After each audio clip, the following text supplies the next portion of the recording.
Chaque soir, à la même heure, il jouait. Un jeune homme, dans la chambre, juste au-dessus de la mienne.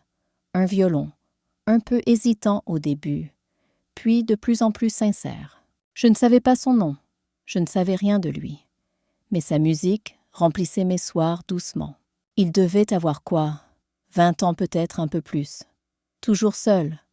Parfois, je l'entendais rentrer tard, marcher lentement dans l'escalier. Et puis, toujours vers 22 heures, le violon. Ce n'était pas un concert. C'était une sorte de murmure. Quelque chose entre lui et lui-même. Mais moi, j'étais là. J'écoutais.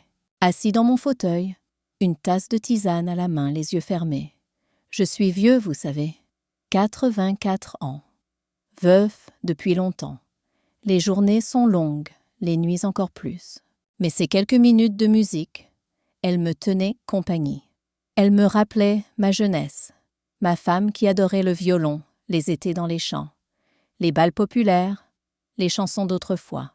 Et puis un soir, rien. Pas de violon, pas un son. J'ai attendu 10 minutes, puis 20, toujours rien. Alors j'ai pris ma canne et j'ai frappé à sa porte. Il m'a ouvert un peu surpris.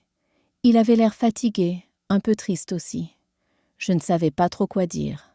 Alors j'ai tendu l'étui que je tenais dans mes mains. C'était mon violon quand j'étais jeune. Je ne peux plus en jouer maintenant. Mais toi, tu joues pour deux. Merci mon garçon. Merci pour la musique, pour les souvenirs, pour les soirs un peu moins vides. Il a pris l'étui. Il ne disait rien, mais ses yeux, eux, disaient tout. Depuis ce jour-là, le violon a repris. Parfois, c'est une nouvelle mélodie. Parfois, c'est l'ancienne, mais jouée autrement, avec un peu plus de lumière, un peu plus de chaleur. Il ne sait peut-être pas, mais moi, je suis toujours là derrière mon mur, et chaque soir, je souris, parce qu'il y a encore dans ce monde pressé des gestes simples qui réchauffent les cœurs.